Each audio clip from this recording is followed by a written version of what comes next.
Today is our first of a four-part series for estate planning and tax workshop hosted by the Saddleback College Emeritus Institute and the Saddleback College Foundation. I'm Dan Predale. I'm the director of the Saddleback College Emeritus Institute. How many of you are currently taking classes with us?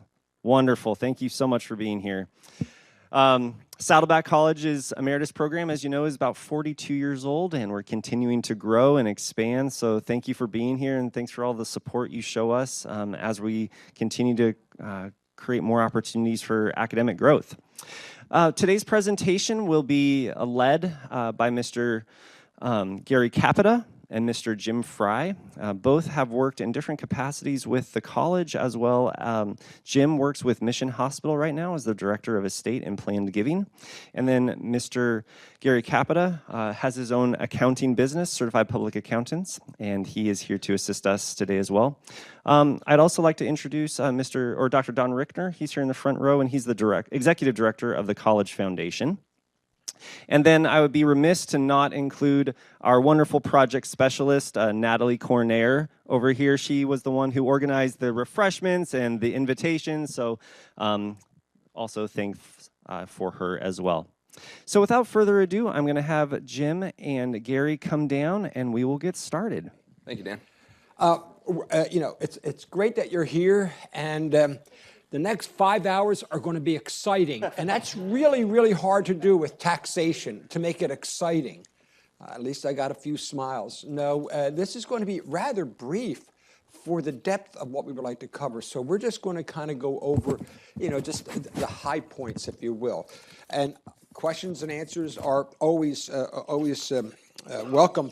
Now, I know me personally, I don't know about how Gary, if you ask a question and I say, you know what, I want to get to that in just a moment, and then you notice several moments have passed and I have not addressed your question, it's just my way of saying I do not know the answer.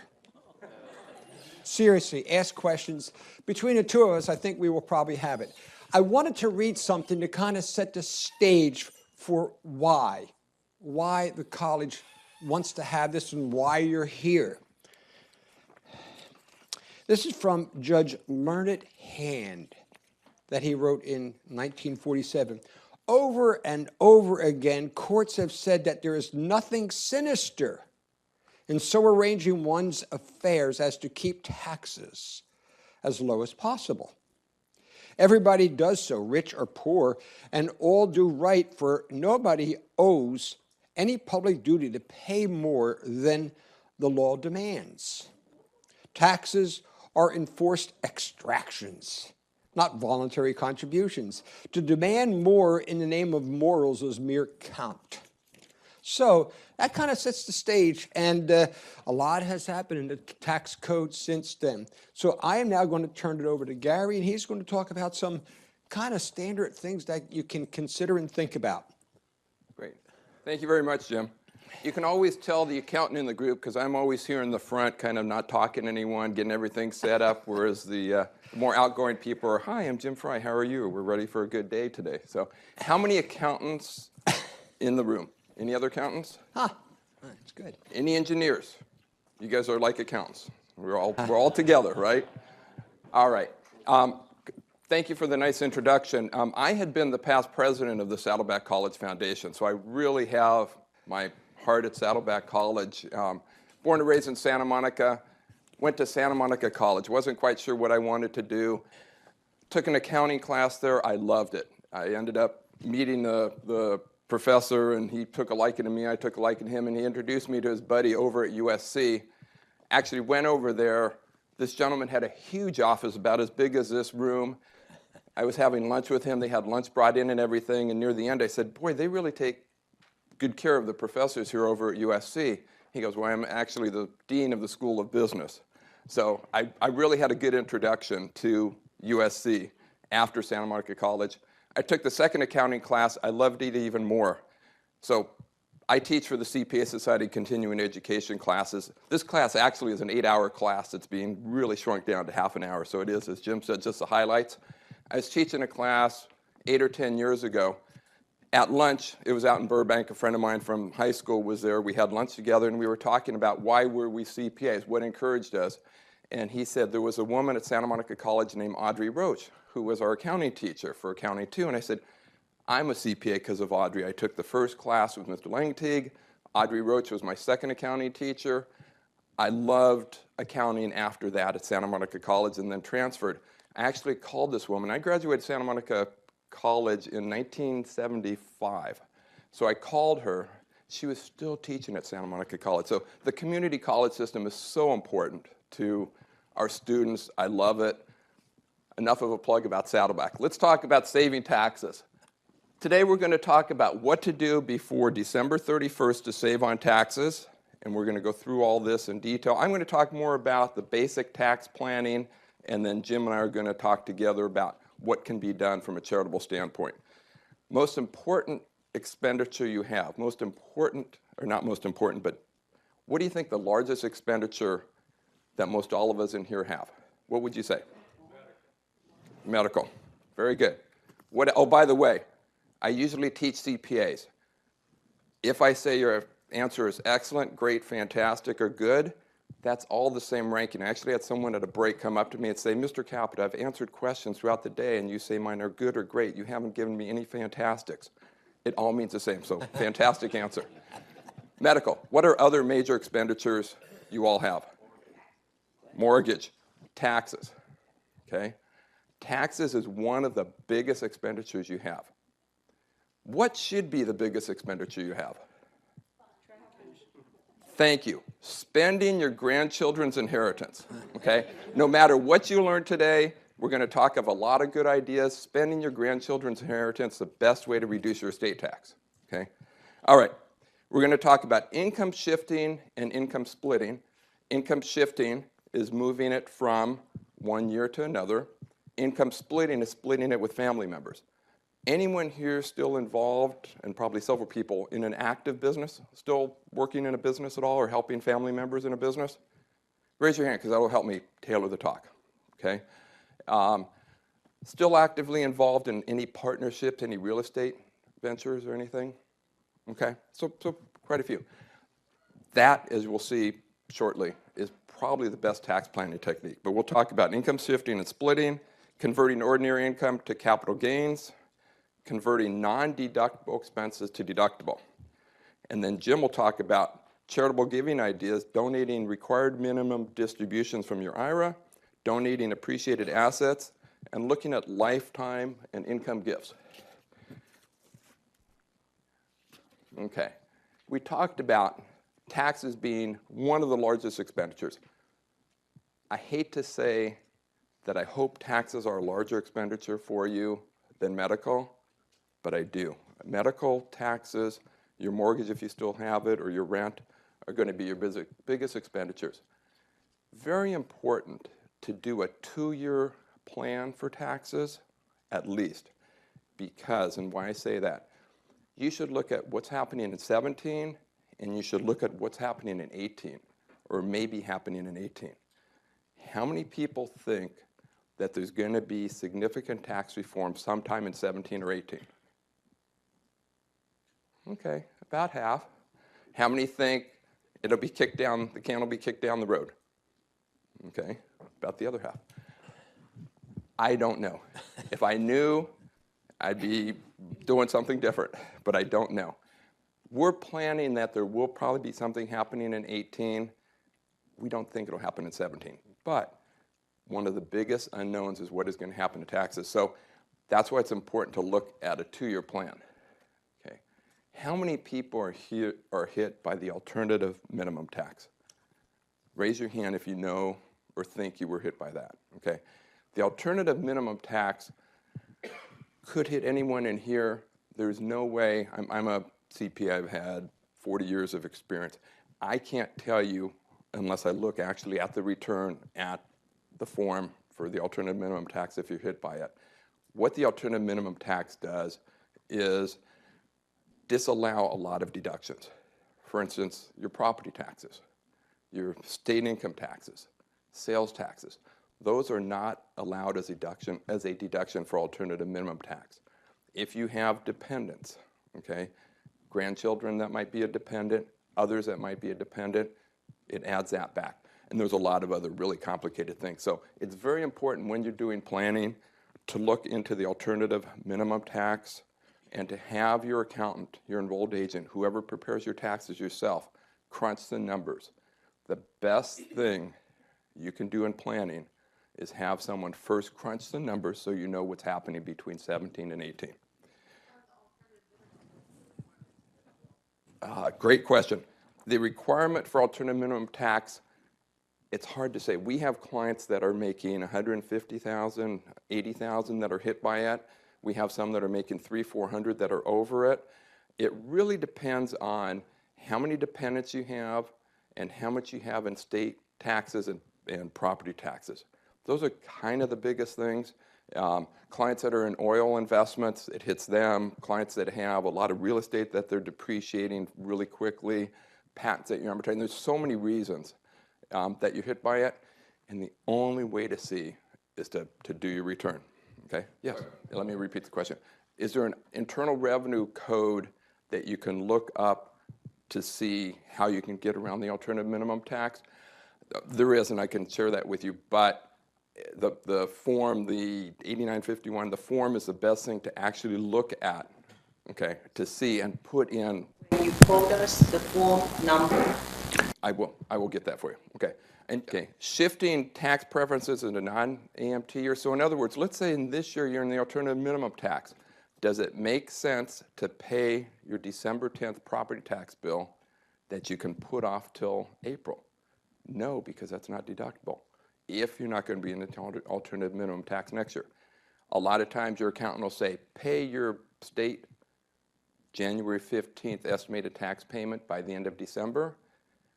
Usually a good idea, unless you're in alternative minimum tax this year and not next. So that besides spending your grandchildren's inheritance, which I think is the best advice I could give anyone, the second best is make sure you plan for the alternative minimum tax. Let's look into income shifting techniques. So why I was asking if anyone is involved in an active business, one of the best tax planning ideas, and I've got a great story on this one, is having, no matter how young or old you are, if you're an employee, if you're retired and you don't have any other business activities, to have a business, not a hobby, that allows you to make a little extra income and get tax deductible expenses. As an example, we have clients that are retired, been retired for years, and they have business building birdhouses. They have a business doing travel logs. They have a business blogging, people blogging, you know, where you're on the computer talking about areas. That is a great idea because it allows you deduction that you don't have. You're not hit by the alternative minimum tax in a business deduction. Allows you to make a little extra income, but you got to be careful. So my son and I were down in Oceanside at a street fair, and there's this great couple. I'd say he was in his 70s, she was in her 70s, and they had a business, a large booth at the street fair where they were selling bee pollen and health products and everything. And my son, Kevin, who's actually now a physical therapist, but he was at the time going to be a CPA, I said, Kevin, this is exactly the kind of business that Dad was telling you, where you have a nice couple who are making some extra money and they're getting a great tax deduction. The guy looks at me, he goes, are you one of those darn CPAs? And I said, yes, I am. Why do you say that? He goes, well, Mom and I, our son's a CPA, and we have this business because our son says, hey, it's a great idea to have a little business, make a little extra money, and get a little tax benefit from it. Otherwise, we'd be retired, we'd be traveling the world, and here we're at the darn street fair selling bee pollen. So you got to be careful, but from a tax standpoint, it's a great idea, okay? All right, on here you have some lines. Didn't know how the room was going to set up, so we aren't going to get into groups and try to beat each other with ideas. But income shifting techniques. Deferring your retirement income from your required minimum distribution. You have to take a required minimum distribution. You're all aware of that. Your accountant or your investment advisor says, here's how much you have to take. So you have to take that number. The penalties are huge. You want to take that. Do not take below that number. But you don't have to take more than that. Okay? You may want to take more than that. You may have living expenses. You may have medical expenses. You may have other reasons that you need more than the required minimum distribution. Maybe you take that from an account that you've already paid taxes on. Maybe you have a savings account. Maybe you have money in an investment. Maybe you have money you can borrow. Maybe you have other funds that you don't have to take more than the required minimum distribution. That's a great way to defer, put off taxes. If we assume, and I'm making this assumption, that the tax rates are going to go down next year, and you're in the maximum tax rate this year, and you think the rate's going to go down next year, how many people think it makes sense to put off having taxable income this year? Everyone, right? Okay. So if you can put something off till next year, that's better. Any other income shifting ideas? Anything else you can shift from one year to the next? If you're still in an active business, maybe you hold off on collecting accounts receivable until the next year. Maybe you pay expenses this year versus next. Okay? Maybe you pay your prop taxes. You're not in the alternative minimum tax. Pay your property taxes this year versus next. Income splitting techniques. Children and grandchildren, okay, are a great way to split income. And let's assume you're in the top tax bracket. We're going to say 40%, 39.6, call it 40. If your grandchildren are in the 15% bracket, and you're probably going to give them money anyways, perhaps there's a way to get taxable income to them. Okay. Converting ordinary income to capital gains. You may want to invest in a second residence, invest in a retirement community, take money now that you get to take a mortgage deduction and a property tax deduction. When you sell it, again, if it's a principal residence, you don't pay any tax on the first $250,000 if you're single, $500 if you're married. But let's assume it's a second residence or an investment property. That ordinary deduction will now become capital gains. Okay, tax at 15%, 20%, maybe lower, depending on what's going to happen. This is my favorite. Converting non-deductible items to deductible items. If you have credit card debt, that's not deductible. If you convert that to a second mortgage or a HELOC or borrow against your house, forgetting if that's a good idea from a retirement planning standpoint and from financial, but from a tax standpoint, you have a credit card you're paying 8, 10, 12% interest on. You can get a second loan for 4 or 5%. So you're saving money there, and now that's deductible. Okay?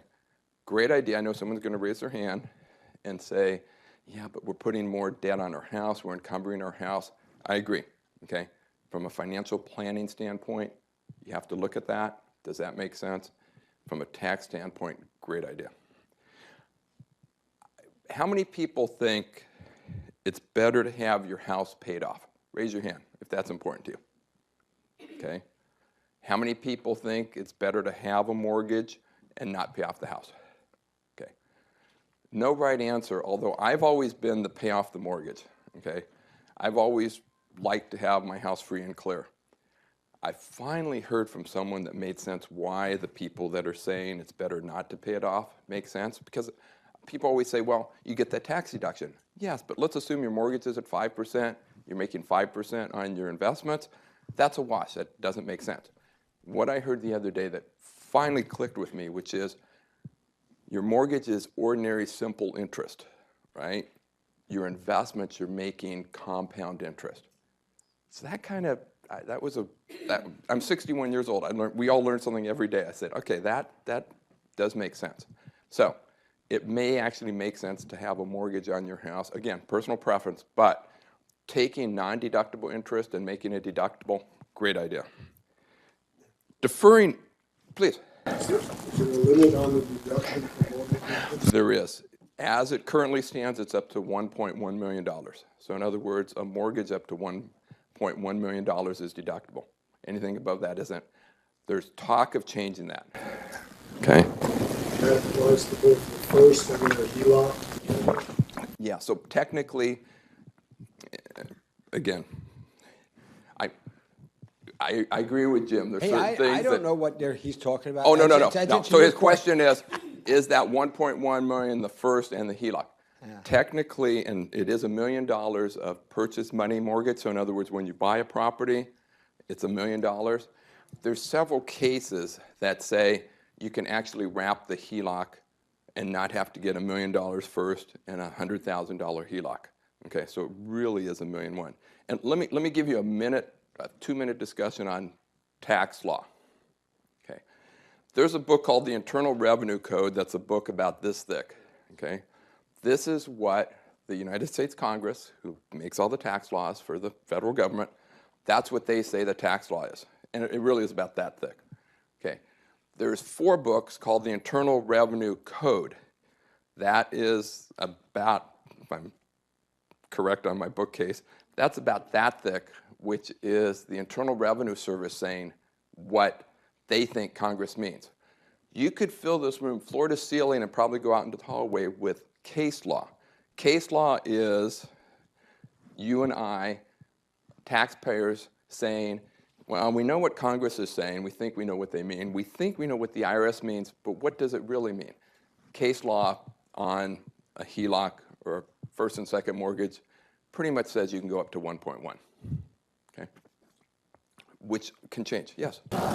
You say it's purchase money. Right. After refi. Yeah, very tricky. So if you refi and you've paid it down and you haven't made improvements, you may be stuck with, let's say you've paid down $200,000 of the $1 million. Now you're at $800,000. If you refinance more than that, you probably won't be able to deduct that additional amount unless you used it for improvements, medical purposes, or other items, okay? And there's tracing laws. The one nice thing about being an accountant is there's nothing really black and white. You have to look, there is a law, there's certain things that you have to look into and make sure you're correct on, and there's a lot where it's interpretation. One thing that's real interesting, another honor I had was I served on the city council for Laguna Niguel for 8 years, served 2 terms as mayor. I told you how Congress passes laws.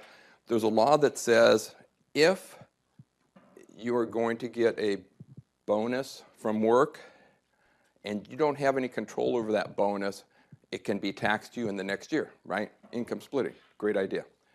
I actually got to vote. Our city manager, Tim Casey, wanted a bonus, and he said, I don't want it till the next year. Can you guys vote? The 5 of us, the city council, actually makes the laws for the city of Laguna Niguel. We were able to say, we are not allowing you to have this bonus till next year. So yes, I did actually write some tax law. All right, deferring income. Here's an interesting one, because this as I told you before, this presentation I've used for CPAs, I've used for a lot of different groups.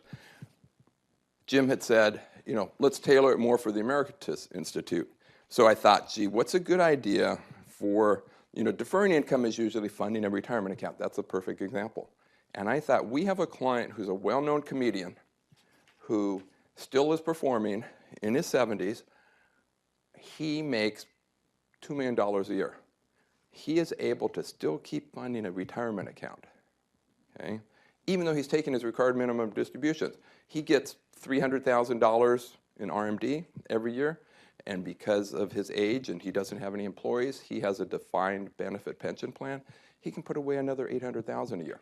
So you can keep, if you're still working part-time, if you still have a family business, if you still have children, grandchildren that you're helping with their business, that they have you as a part owner. You hear a theme here, by the way, right? Other than charitable giving, which we'll talk about in 4 minutes, the next best way, and one of the best ways, is having this business, having an interest in a business. Yes, sir? Hey, you mentioned earlier placing income in your grandchildren if you have a business. What are you talking about? Sure. So if you have a business and you're going to transfer that over to your children or grandchildren, instead of gifting them money, anyone can gift anyone up to $14,000 a year for any reason at all, and you can keep gifting, but it digs into your state exemption. If you have a business and you have children that are working in the business or grandchildren, by paying them, going with the assumption they're in the 40% tax bracket, if they're in the 15% tax bracket, or let's say 20%, You pay them $10,000 a year to do legitimate work in your business. That $10,000 deduction saves you $4,000. If they're in the 20% bracket, it only costs them $2,000. Okay, so actually using children and grandchildren in your business, or again, if you gift them money, let's say you're making 5% on your investments, and you're making, you gift them $10,000, they now pay tax on what that investment makes. Okay, yes? Say that if you believe taxes are going down, to take this year's RMD next year? No. Great point. You have to take the RMD, but anything above the RMD. So let's say your RMD is $20,000. You have to positively take that 20. Don't ever let anyone, unless you're going to gift it, unless you're going to do some other legitimately deductible things with that money, up above the 20. If you were going to take more money, I would say take that next year. Just like if you're not in the alternative minimum tax and you believe taxes are going to go down, pay the property taxes this year. Okay. Yes, sir. In order to get deductions from part-time business, do you need to establish an LLC, or can you just? Great question. Do you need to establish an LLC or set up the business as a corporation? From a tax standpoint, you don't. You can have a sole proprietorship, a Schedule C, which is unincorporated.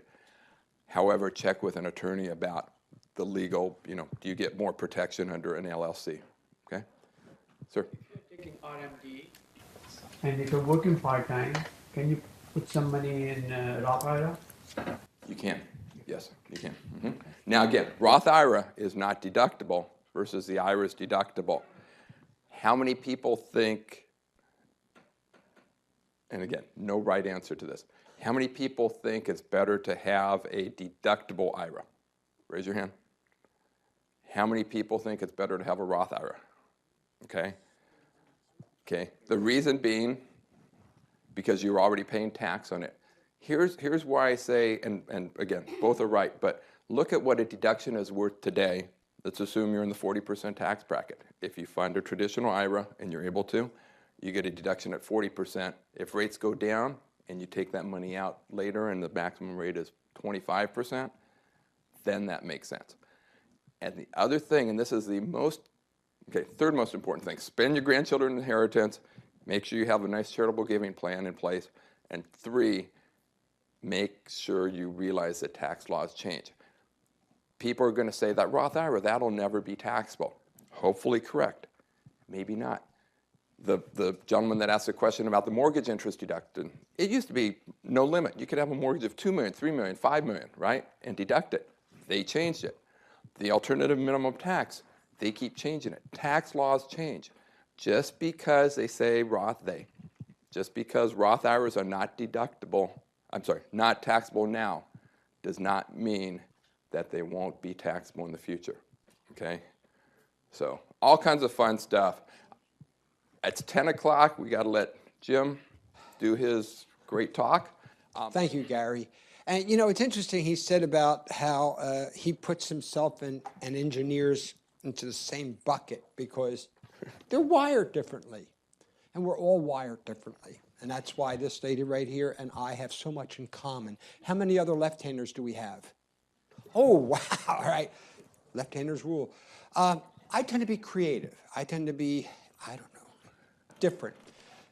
What I do is I like to share ideas with people, hopefully that address concerns that they weren't maybe too aware of. And then have the process between question and answer to say, this might be for you to consider, or you know what, you're not in a situation to consider this. And to do it in such a way that it's more or less the person's decision, not mine. Because all we can do in the environment of either accountant, financial advisors, or CPAs, attorneys, is say, here's the track, or here are the several tracks that you can use. Gary considered and shared some of the tracks that you can use in the non-charitable arena.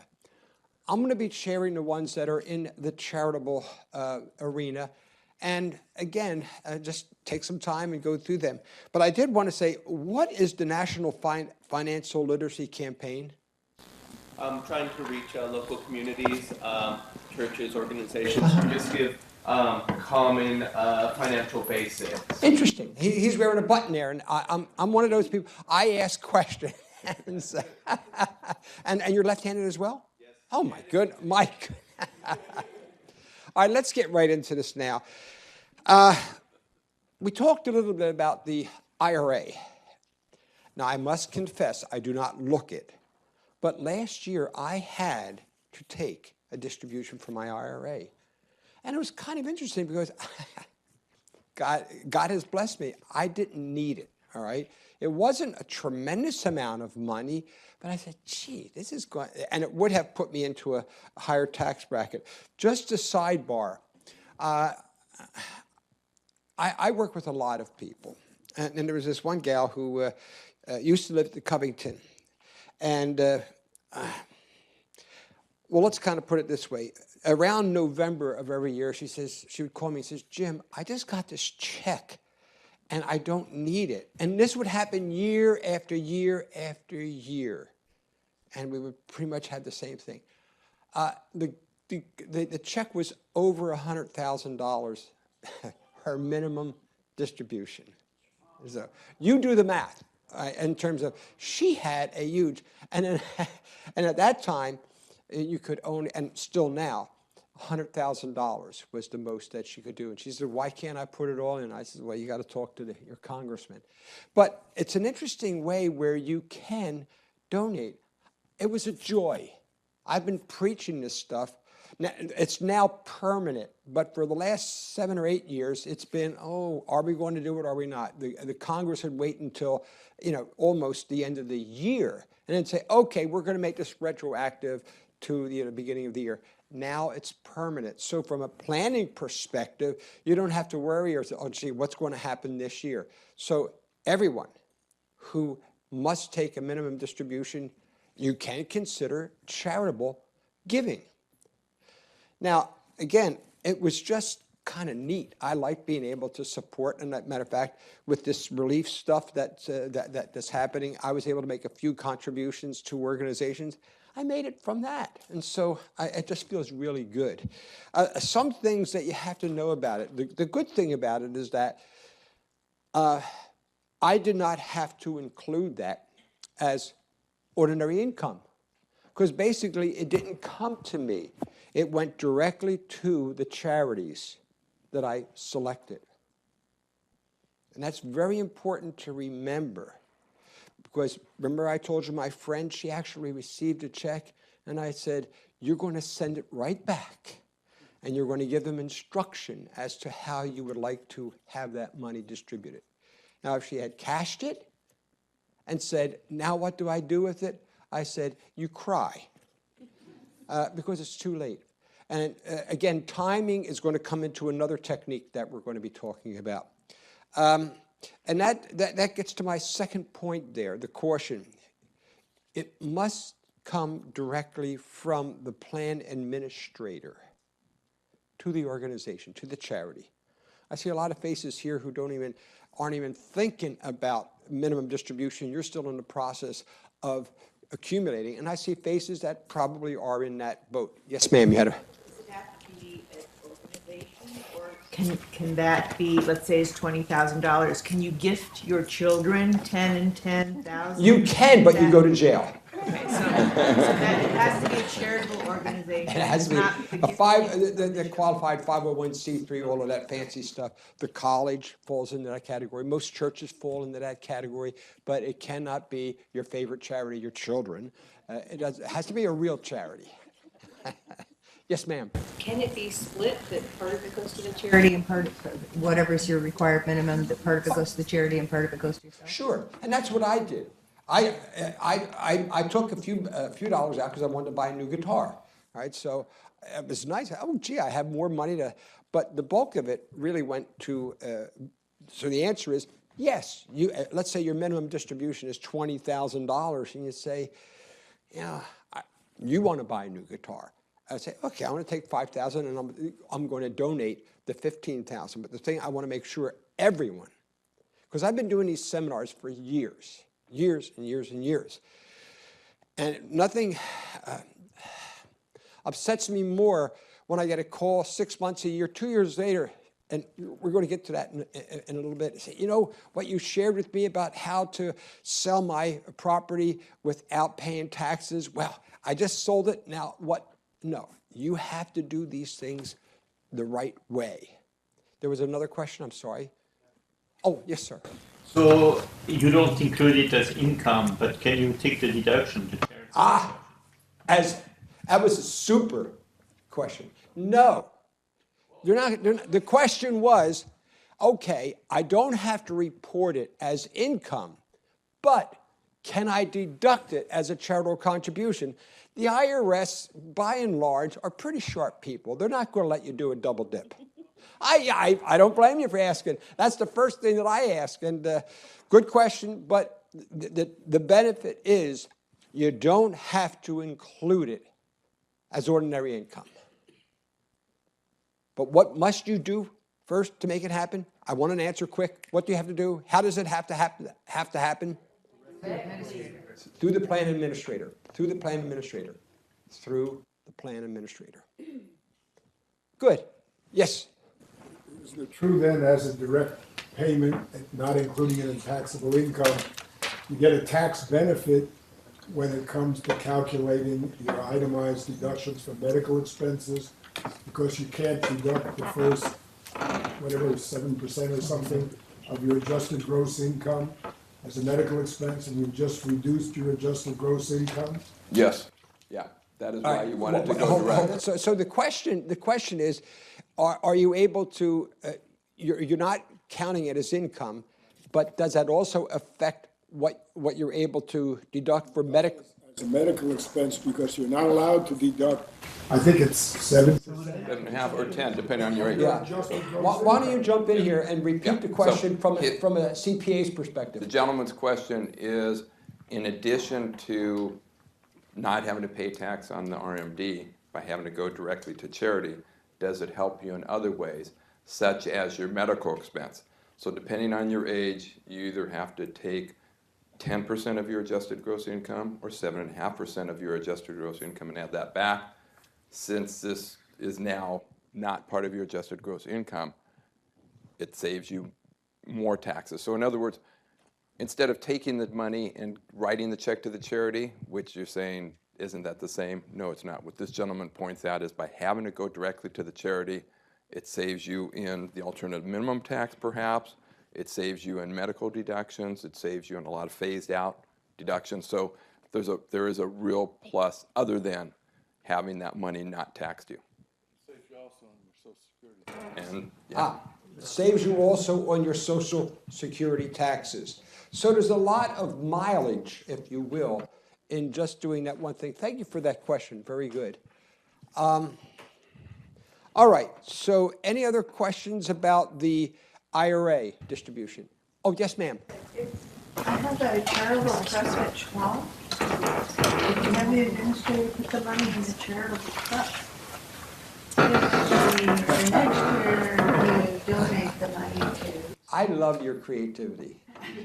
All right. So the question, you have a charitable trust. Now, when I hear the word charitable trust, Schwab and many financial institutions have what are, they're kind of like programs where you put the money in, you get the deduction 1 year, and then you get to determine how it's distributed that this year, next year, or the following year, correct? Okay. That's called a donor-advised fund. Okay. Can you take your distribution and put it in that fund? I don't think so. I don't think so. Because that's not a charity, okay? Ultimately, a matter of fact, I had one the other day at the hospital where Schwab called me and said, we have so-and-so, didn't mention a name, who wants to make a contribution to an event. And the question that he properly asked was, is it all tax deductible? And the answer was no, because there's a certain little benefit. When you donate to a gala, a golf, or anything like that, where there's some benefit, okay, you cannot take money from an account that you already got a full tax deduction from and get any personal benefit from that. So donor-advised funds, we're seeing more and more of these. They're great mechanisms for people who are charitably motivated and also are they're aware of their tax situation. The reason I said charitable fund is we're going to be talking about charitable remainder trust, which are a different animal altogether. But excellent question. Any other questions? Okay, we only got 3 hours left. This one is so tried and true and tested and just fantastic. But when I do seminars like this, people still say, oh, I never heard of that. Donating appreciated assets. I can guarantee you that your favorite charity will appreciate receiving cash contributions. I guarantee it. And if it's unrestricted, they're going to even be happier, all right? But what we want to do is make you happy as well. So if you have an asset that, and I'm talking particularly now stock, because I'm going to be getting into real estate in just a few moments. But let's say you have, in this case, you got $10,000 and then it has a $2,000 basis. Now, you are seriously thinking about writing a check to your charity for $10,000. But wait a second. If you have some appreciated stock, why not give the stock? And I'm going to share with you the reason why. Now, you have a stock that is currently worth $10,000. You paid $2,000 for it, 5, 6, 7, could have been 2 years ago, and it's just been going great. If you take that stock and donate it, you're going to get the same $10,000 deduction. So from your perspective, and from your tax person is going to be happy and say, oh my goodness, you got a $10,000 deduction. But you were even one step smarter because you donated the appreciated stock and you did not have to pay the capital gains tax. Is this the first time? Is there anyone here that says, wow, I never knew that? I expect you. I'm teaching you still. You're my student, so you learn something new. Good. All right, wonderful way of donating. Now, here's something that's really slick and legal and just common sense. You were thinking about writing a check for $10,000. And you got this revelation about donating stock. Okay? Want to make sure we have the facts straight here. You have this stock that has just gone bananas, and you think it's going to go further and say, hey, gee, I really don't want to donate that stock because it's still going to go, it's going to go north by a lot. Well, that's wonderful. Donate it, get the tax deduction, take the cash that you were going to make the gift with, and purchase more stock. What have you just done? You increase your basis. So when you want to look, and you didn't even know that, did you? Come on, admit it. No, he knows everything. I read this yesterday, so I yeah. know. But doesn't that make sense? So for the person who is a pretty savvy and pretty successful investor, you can donate that stock that you just think is going, but you have really leveraged your situation by getting the income tax deduction, not paying the capital gains tax, and taking and reinvesting the cash that you were considering. So that's a lot of leveraging. I see a hand about ready to go. I see a hand there. I feel like an auctioneer. Time delay, or you can do it in the same time. Time delay or same time? There's no wash sale rule. So in other words, there are wash sale rules if you sell a stock and then you have to wait 30 days to buy it back. Doesn't apply for this. could I do the same thing? Can I put that stock, a appreciated stock to my grandkids? Can you give the appreciated stock to your grandkids? Yes. You can give appreciated stock. But I don't have to pay capital gain? No, they're going to have to pay capital gains tax. Because when you give stock, all right, during your lifetime, yeah, we're going to have a series of estate planning, okay? Because now we start getting into, is it better for you to pay tax now? Or is it better for your children to pay tax now? Or is it better for you to transfer things at death, and who pays the tax and when? But let's just keep it simple, which is hard in estate planning. If you give your grandchildren stock, okay, you also give them the cost basis. All right? So now they're dealing with the capital gain. However, you know where I'm going to go with this. However, if you give them that same stock as a distribution from your estate, then their basis, they get it at the new basis. Follow me?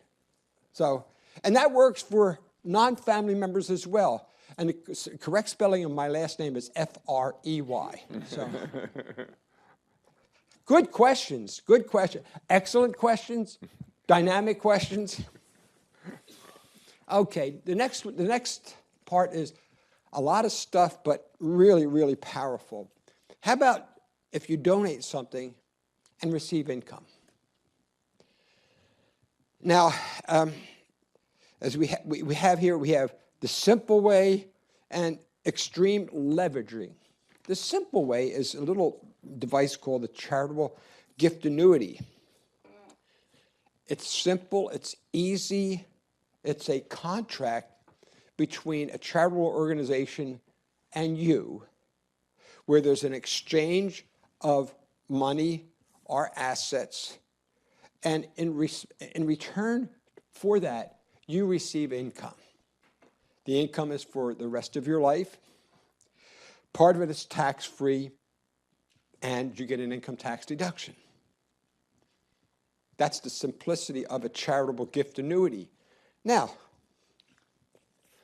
as I said, I'm wired to find out what we do in most of our businesses. Here you are right now. Where do you want to be? I don't care what the situation is, but to be able to say, you're here now, you want to be here, here's all the situation, the assets and everything. Let's look at a couple different alternatives. So let's look at the charitable gift annuity. And again, we're dealing with Desmond and Molly Brown. Where are they from? Come on, someone. There's other people here of my generation who are Desmond and Molly Brown. Beatles. The Beatles, thank you. Thank you. So we have a couple here, 80 and 78. And the reason ages are important is because the income that is generated by the annuity is driven by the age of the individual or individuals at the time they enter into the agreement. So we have a situation here, and the other thing that we have here is the asset in question is $10,000 of cash that's right now sitting in a CD. All right, so we got an asset, $10,000. They have complete control, $10,000, but it's not earning a lot. It's not doing a lot for them. And what I always like to do, the Ben Franklin thing. Ben Franklin was noted for you. Just put a line down this paper, pluses and minuses. So we kind of did that with this illustration of a gift annuity versus just keeping it as CD. By design, it's really compelling. Because if you have the money in a CD, it's earning very, very little when you consider the taxes and everything. So with the CD, the individual has net spendable income of $40. That's not a lot of money. However, if Desmond and Molly were to take that CD and give it to the college and say, wait a second, we don't want you to use it right away. We like this idea of receiving income. Well, they're going to receive income, and as you see there, part of it is tax-free. So when you look at the net spendable, in the third line up from the bottom, on the CD side, there's $40 of net spendable income for beer and pretzels, or $534 for beer, pretzel, and some caviar. Now, the CD is not a gift. It's not, there's no charitable, element there. The gift annuity is a gift. There's no question in your mind. You are giving this away irrevocably. But there is a benefit, is receiving this. Now, because you are giving it to charity, you still get an income tax deduction. In this case, it's $42.24. Now, like the number crunching person, well, an income tax deduction is nice, but what does that really mean in terms of impact on me? And in this case, the actual, in a 20% tax bracket, it's $844, okay? So when you think about leveraging, they parted with $10,000, and through tax benefits, they got close to $900. So their investment is not really $10,000, it's $9,100. Does that all make sense? So again, when you're considering, oh, gee, I'd like to make a gift at the end of the year. I don't have income from my minimum distribution, and I don't necessarily have appreciated assets. But golly, gee, I've got this money just sitting in the bank. Nice way to go. Now, you note there that it's tax-free until 2030. That's their actuarial life expectancy. And but they continue to receive the $560 for as long as either one of them are alive. Now, the next thing here is we have a situation that's substantially different. We have here now where they not only have this CD, they also have some property. They invest it wisely. Yes, I'm sorry. Back to the last example. That's for the first year, they get $560. Every subsequent year, they're still getting the $560. Yes. But they're not paying. It doesn't show up as taxable income or anything like that? Well, what happens is that first year, let's say they did this in January, so it's a full year. They're going to receive $560, okay? They're going to get a report at the end of the year. 431 of that is tax-free. Okay? And that's going to happen for every year up until 2030. Thereafter, they're going to receive $560. Now it's ordinary income. When you look over that period of time, the comparison between the CD, now the one thing that's different is that in the CD, it's still yours, okay?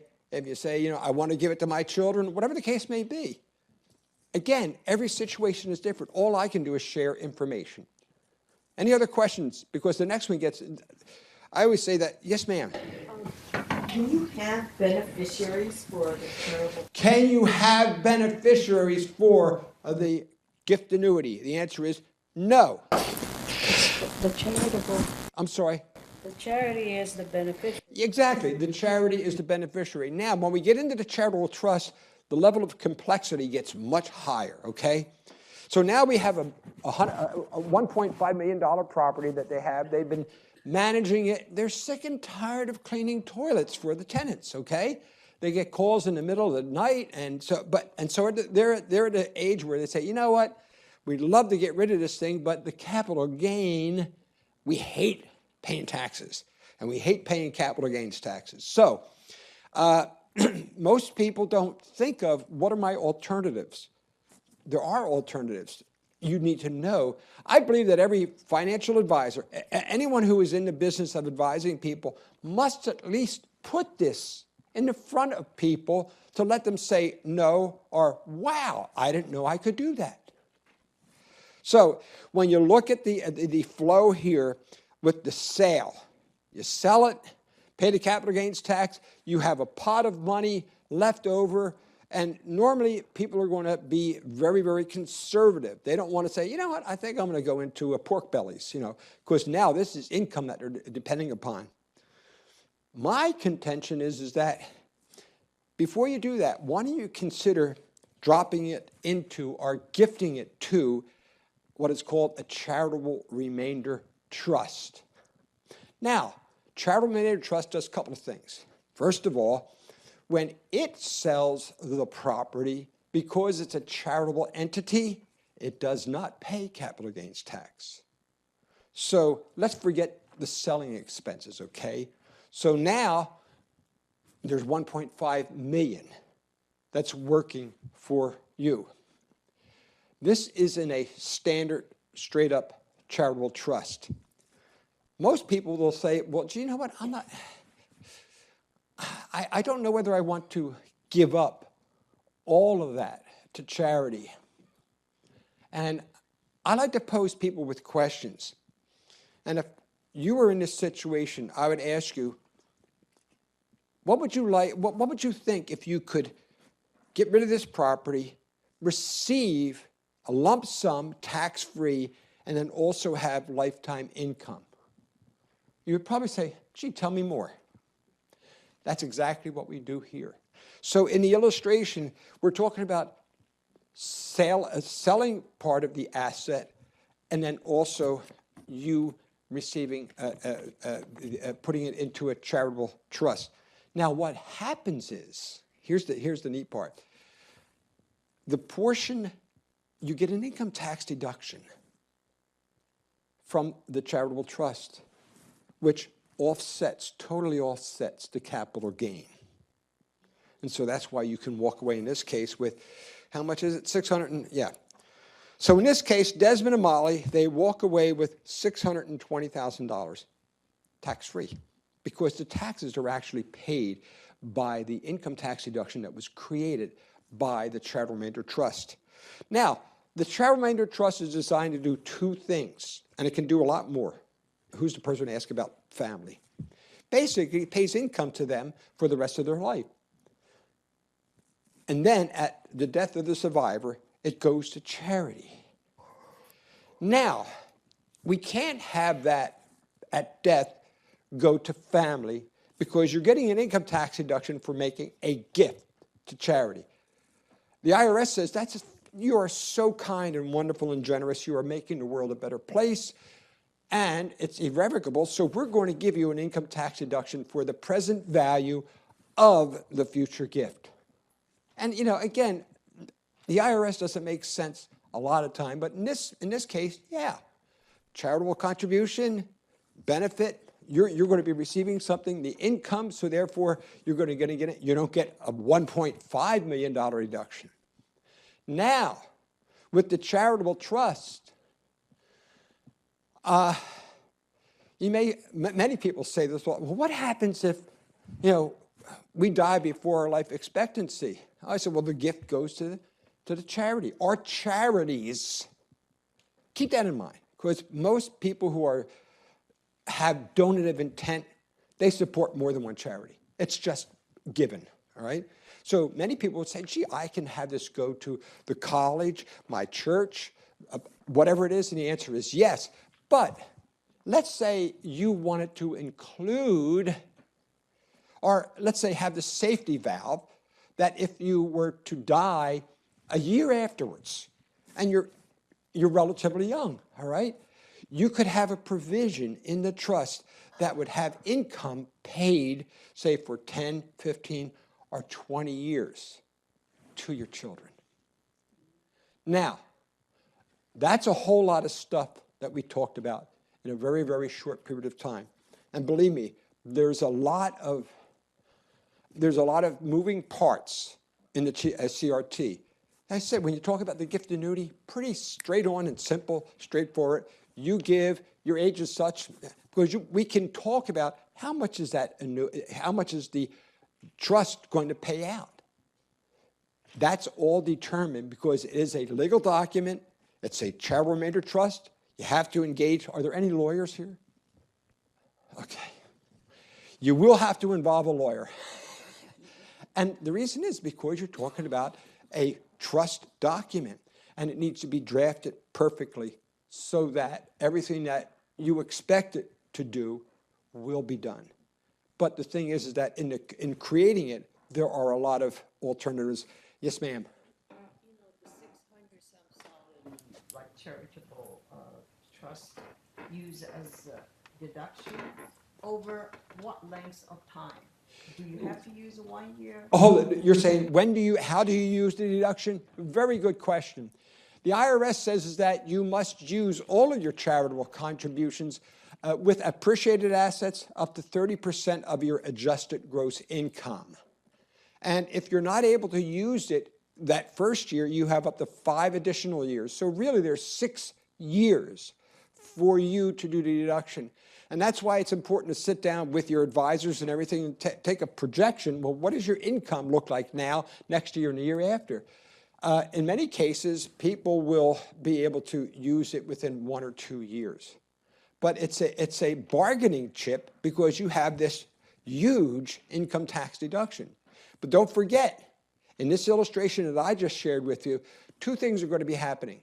You're going to be gifting part of the asset to charity, so you're going to be creating an income tax deduction.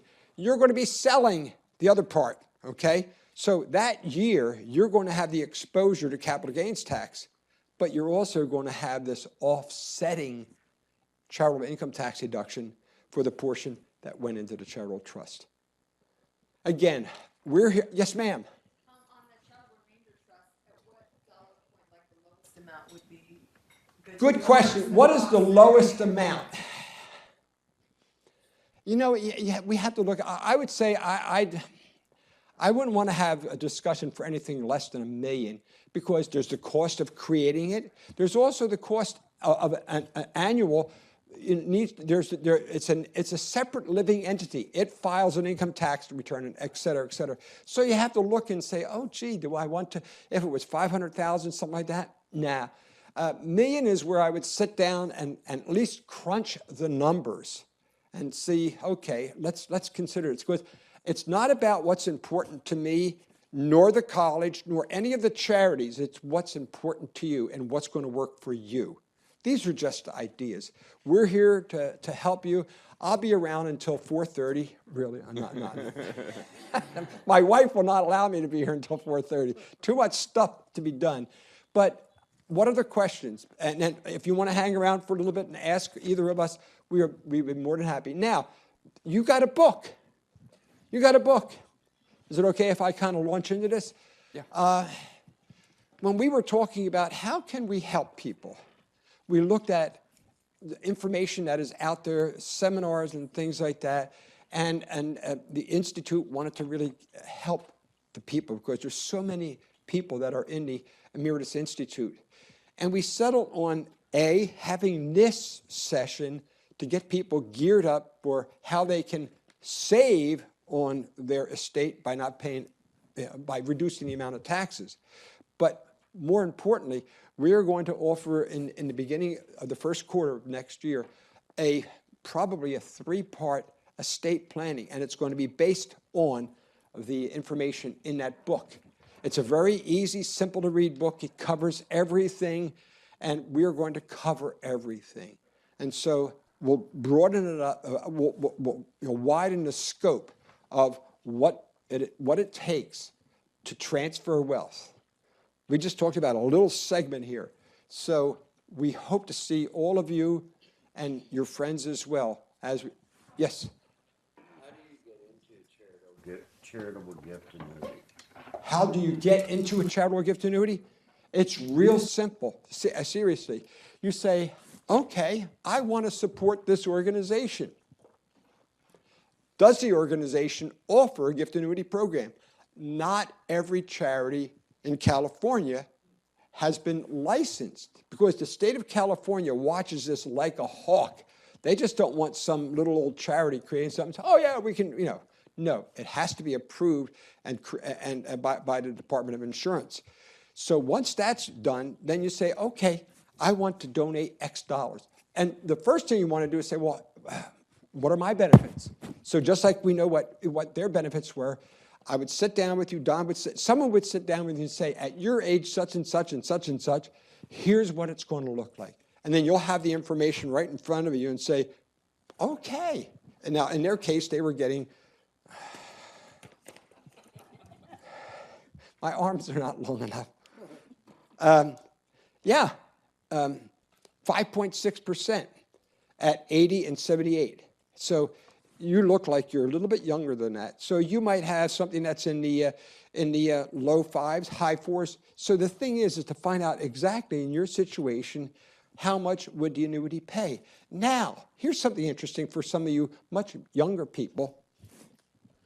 If you are in a situation where you have high earnings and you're looking for tax deductions and you have pretty much exhausted everything, you may want to consider a deferred gift annuity. Really nice. What happens is that you make the gift, you get the income tax deduction, you support the organization that you love, and you defer the income to whatever age you want to defer it. So I want to make sure that I cover all ages, all people, all races, everything. Gift annuity, I love the gift annuity. It's just a wonderful, wonderful way of helping people help the organizations. Yes? So the different charities have different rates? No. Oh, well, yes. Some charities decide to roll the dice on their own. We use the rates that are recommended by the Committee on Gift Annuity, a national organization. And some organizations will say, you know what, I think we could pay a little bit higher. I always say to people, if your interest is more in getting the best rate, go for the best rate. If your heart is in supporting an organization that you love, then have a conversation with them. So, yes, some might offer just a smidgen higher. Yes, ma'am. Are there any plans for inflation built into these? No. Are there any plans for invasion? Inflation, which is an invasion, I think. No. The income is ordinary income with the gift annuity. Now, you bring up an interesting subject. Chop me off when possible. With the trust, again, you have a trust that it will be determined that it's going to pay X dollars, or excuse a certain percent of the corpus or the principal that's in the trust each year. That amount, that percentage rate stays the same. But if you have a good investment portfolio and the value of the corpus increases, guess what happens to your income? It increases. Conversely, if the economy hits a stone wall and the assets decrease in value, then you receive less. So the good thing about the gift annuity, it's guaranteed. The nice thing about the charitable trust is that if well prepared and well managed, it can have increased income. Yes, sir. Don't you have a choice in the charitable remainder trust? Oh, only a lawyer would say that. Yes, you do. Principal could go down, and that might be All right. The counselor says, do you have a choice in a charitable trust? And I grudgingly say yes. And the reason I say grudgingly, because that's a 2-hour conversation right there, because you have the charitable gift, you have a standard unit trust, you have a net income trust, you also have what is called an annuity trust. And as the name implies, it kind of takes in, oh, I don't want to have this up and down, which is an annuity trust. Some annuity trusts are better for, or some trusts are better for real estate, some trusts are better for highly appreciated stock. So again, it gets back to, what are you trying to accomplish? Talk to me, answer my questions, tell me you're here, you want to be here, let's give you the plans. And that would include looking at all of that, take it to your attorney, take it to your advisor, and let's have some conversation about the whole thing. So only an attorney, he knew that. That was a loaded question. He knew that there were several different types of charitable remainder trust. There is only one type of gift annuity. Yes? Is there a specific attorney type that you should go, like a real estate? Oh, no. There are attorneys who are very well versed in estate planning and charitable gifting. there specific titles that this attorney should have if you're going to call them? I want to make sure that there are people who are specially certified in estate planning. So yeah, and all attorneys just like all professors are able to teach. All right. I don't know whether I want to go for nuclear physics to a person who teaches philosophy. Okay, so but they're both teachers. Okay, professors. So yes, sir. This may be a stupid question, but can you compare this to a reverse mortgage? Oh, yes, yes. No, in one respect, because you cannot live in your unit trust. However, remember the gift annuity that we were talking about? There's a device called a life estate. And that's where you take your house and you give it to the charity. You say, wait a second, can I live in it? And the charity says, of course. That act itself creates an income tax deduction, okay? What we then do is we take that income tax deduction, purchase a gift annuity. So what happens is, it's kind of like a reverse mortgage. I, again, ask people to just say, if you're considering a reverse mortgage, look at this. Most people didn't know that there's a charitable alternative to a reverse mortgage. And you need to know there's baggage in both, okay? But you brought up an interesting one that I wasn't planning to do that because it's a little bit more complex. But again, if you are considering anything in the arena of charity, there are so many possibilities depending upon your individual circumstances. I want to thank you for giving us the opportunity. Yes, ma'am.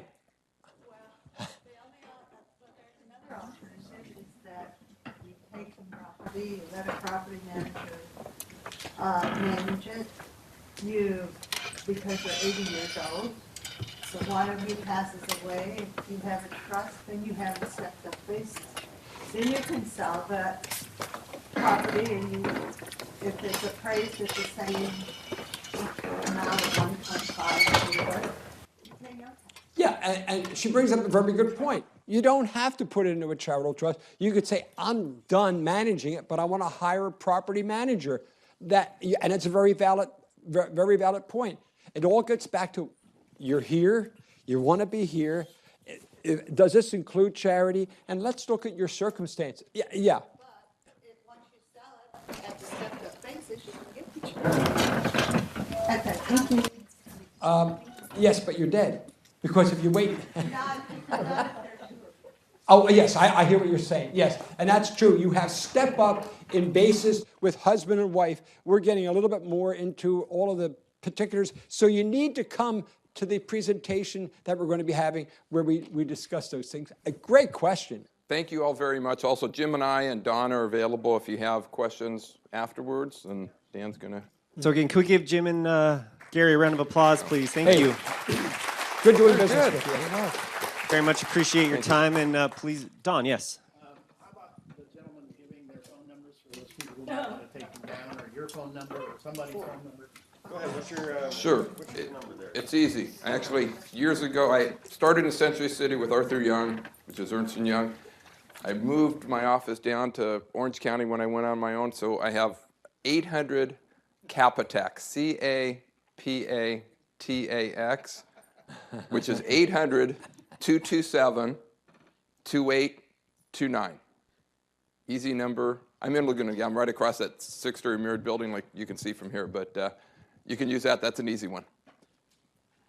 In area code 949-315-9166. Thank you all very much. Thank you very much. Feel free to take some more coffee and some pastries. Thank you again.